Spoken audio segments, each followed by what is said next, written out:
Isra Miraj Nabi Muhammad sebenarnya adalah perjalanan luar angkasa. Kalau kalian baca buku Misteri Piramida dan Sphinx ini, kalian bisa menemukan sesuatu yang mind-blowing. Dimana setelah kalian baca buku ini, kalian pikirannya bisa mengarah ke bisa saja Isra Miraj yang dialami oleh Nabi Muhammad sebenarnya adalah perjalanan luar angkasa.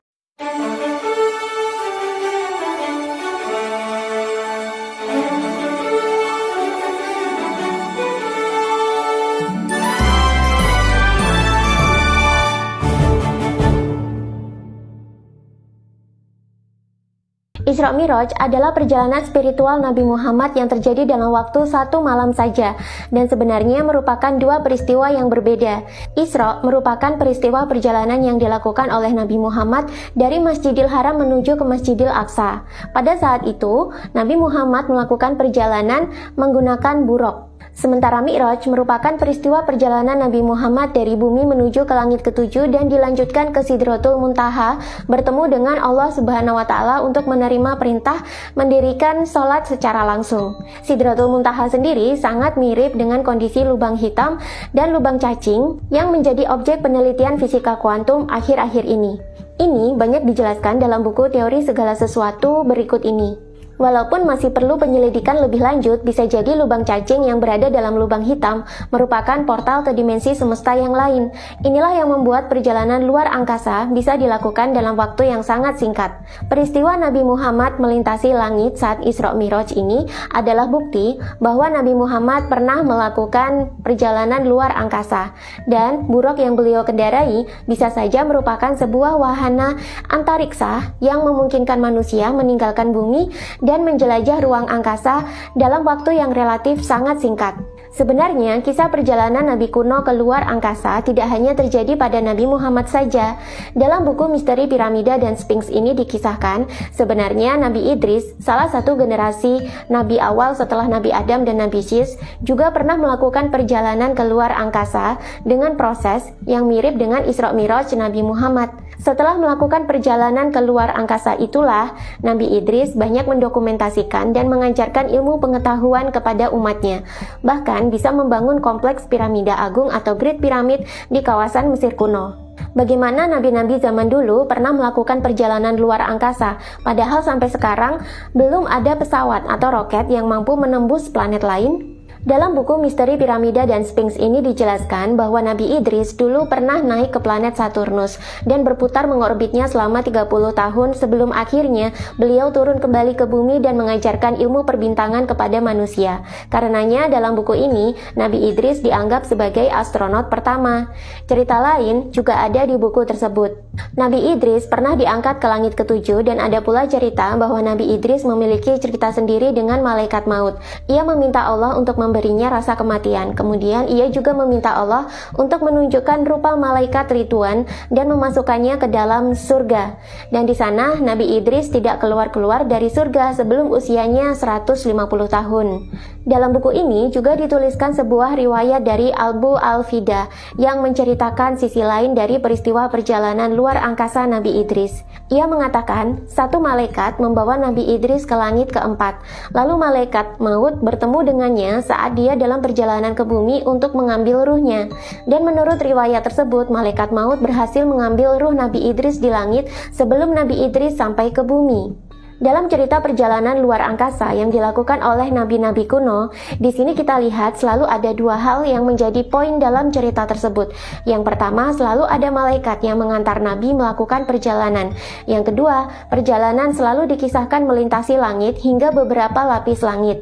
Dalam fisika sendiri, seperti yang diceritakan dalam buku Teori Segala Sesuatu dan Kosmos ini, disebutkan bahwa langit itu bukan hanya tempat awan dan atmosfer bumi berada, tapi langit adalah seluruh isi alam semesta tempat bintang, asteroid, planet, komet, dan lubang hitam berada.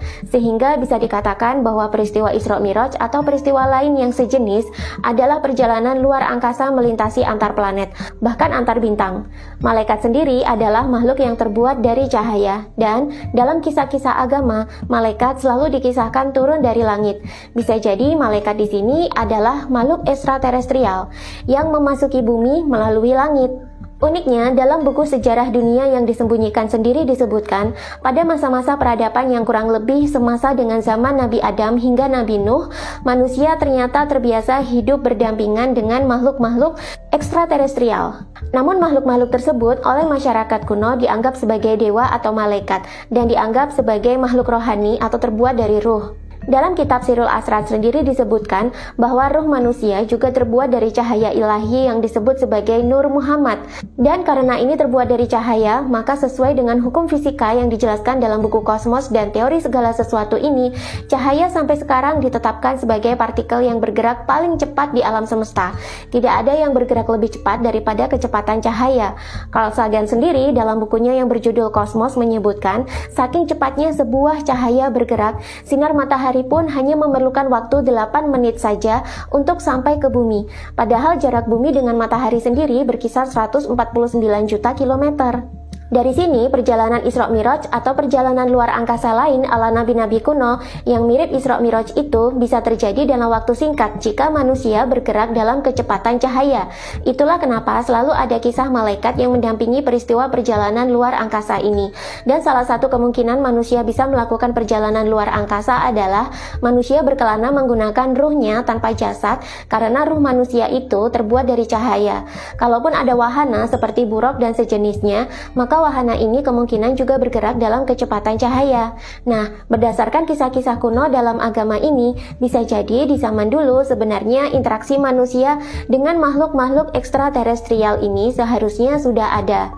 Dan bahkan manusia dengan tingkat spiritual dan kesadaran tertentu bisa mengeluarkan tubuh cahayanya atau ruhnya keluar dari jasad dan meninggalkan bumi bersama malaikat untuk menuju ke langit-langit tertentu, yang bisa diasumsikan bisa saja para nabi dulu mengunjungi tata surya, planet, atau galaksi lain.